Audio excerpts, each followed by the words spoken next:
Hello, and welcome back to my YouTube channel. Today we have the case of Francia Ruth Ibarra. Up there on the screen, you can see the rest of my cases. Down here are my social media accounts in case you want to follow me on any of them. And without further ado, let's get started.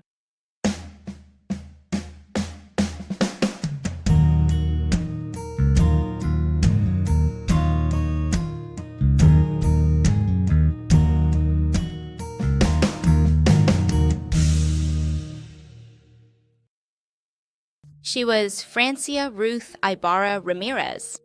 She was born on January 20th, 1991, in Guanajuato, Mexico. Francia was born and raised in the city of Leon, in the state of Guanajuato. She was the daughter of Arturo Ibarra and Ruth Ramirez. She also had 4 siblings. Since she was little, one of the qualities that stood out most about Francia's personality was her introversion and shyness. It was hard for her to make new friends, but once she felt comfortable, people who knew her said she was a really good friend and companion. During middle school, she stood out as a very good student. She also liked to play all kinds of sports. The ones she was best at were swimming and basketball. After finishing middle school, Francia wanted to follow in her parents' footsteps. Both of them were teachers, so she enrolled in college to study teaching, graduating at the age of 23. Then she enrolled in college again, but this time to study English. Everything seemed to be going really well in Francia's life. She had fulfilled her dream of becoming a teacher and was very happy with her job. She kept studying and doing the things she enjoyed, like playing basketball and swimming, watching TV shows and movies. She also had a great group of friends with whom she went out to do different activities. However, there was still something Francia longed for and had not yet experienced. Because of her shyness, Francia was never good at starting romantic relationships. Up until she was 25, she had never had a boyfriend or any kind of relationship. That's when, in August 2016, 4 months before everything happened, she downloaded the dating app Tinder.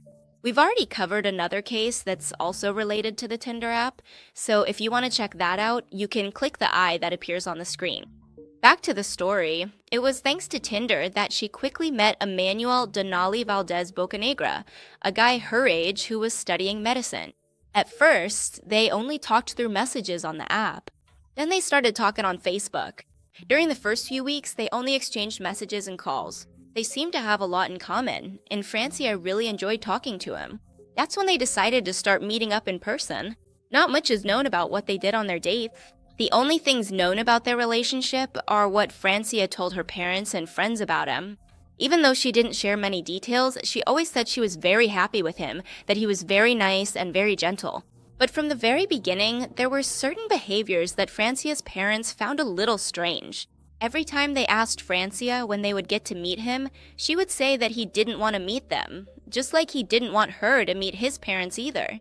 From the outside, Francia's parents got the impression that the guy was hiding something, but Francia was truly very happy in her relationship, so they didn't pressure her and let her do what she thought was best. So, with that context, let's move on to the day of the events.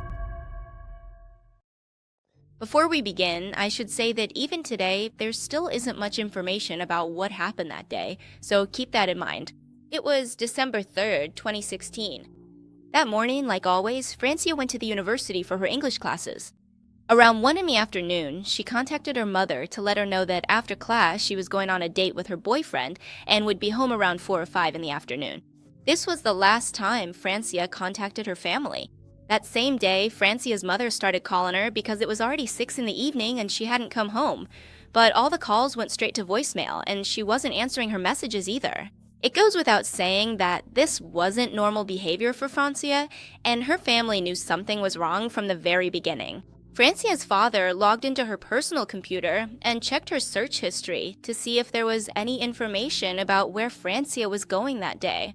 There, he saw that she had searched for 2 addresses.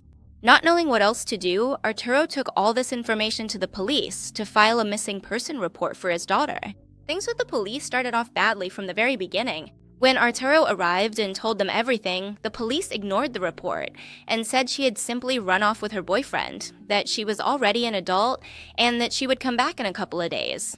Despite the police's lack of interest, Francia's family knew something was wrong and started investigating on their own. By checking Francia's social media, they were able to find not only Emmanuel Denali's identity, but also his father's, who was a chemical engineer and taught at a university. Thanks to this, they were also able to find out his address and contact information, so the next day, Arturo went to have a talk with him. According to Arturo, Denali's father seemed skeptical about everything he was being told. He told him that he didn't know his son had a girlfriend, that he hadn't seen him in months, and that he hadn't spoken to him in several days. Arturo told him, almost desperately, that he just wanted his daughter to come back and asked if he could help them. His response was rather cold. He said, "I'm really busy this week. Give me a couple of days and I'll get in touch with them." The incredible thing was that 2 days after this, Denali's father went to the police with lawyers to report that his son was missing and presented documentation proving that he was undergoing psychiatric treatment and had sociopathic tendencies. Now, the police finally started investigating the case. Meanwhile, Francia's family continued their efforts to find her by posting on social media and searching the streets themselves. Arturo went every day to the area around the street where Denali's apartment was and put up posters with Francia's face on them. On one of those days, he was able to talk to a security guard from the building, and the guard confirmed that he saw Francia enter the apartment on December 4th. Let's remember that Francia disappeared on the 3rd, but the guard added that he never saw her leave. Finally, on December 10th, a search was carried out in the apartment, and Francia's remains were found dissolving in a bag full of caustic soda and acid. Even though the investigators' performance was terrible from the very beginning, the way they treated Francia's family was truly unbelievable. The family found out that their daughter's body had been found from the media before the police themselves told them. Besides, of course, as we've seen in other cases, the media handled this in an extremely sensationalist way. It almost seemed intentional, like they just wanted to watch the family suffer. Beyond that, DNA tests were done on the remains to confirm it was her. The only remains returned to the family were parts of the skull and hands. They also found a bag with some of Francia's belongings in the apartment. It was her purse with her personal items. They never found her clothes. Obviously, the main suspect in all of this was Denali, who had been missing since the same day Francia disappeared. An arrest warrant was issued, and within a few days, he was arrested at a hotel in Mexico City.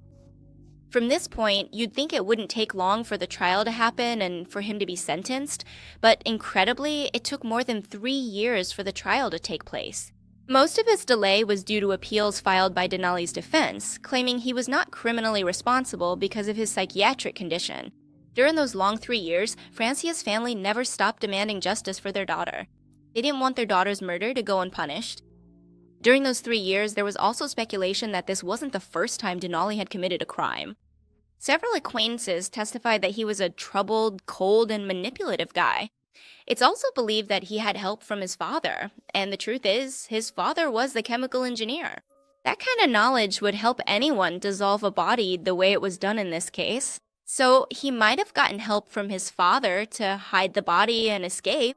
Finally, after 3 years of back and forth, the trial was held in 2020, where Emmanuel Denali Valdez Bocanegra was found guilty and sentenced to 60 years in prison, which is the maximum penalty for femicide, or feminicide as you call it in Mexico, of Francia Ruth Ibarra. I want to clarify that last point because the first few times I mentioned femicide in my videos, there were people telling me that it was actually called feminicide, but they weren't from Argentina. Here, both terms exist, but we use femicide more often. It's just a detail to keep in mind if you go back to my older videos and see that, especially if you're from Mexico or other countries where feminicide is used much more often, so it's clearer. There aren't many details about the trial because when the sentence was handed down, only Emmanuel and the lawyers were present. Let's just say the family members weren't allowed to be there. But the important thing is that the prosecution found enough evidence to determine Denali's guilt. One of the prosecution's theories is that he killed her using sharp weapons and then dismembered her, putting her remains in a bag with chemicals to dissolve the body and eliminate any evidence.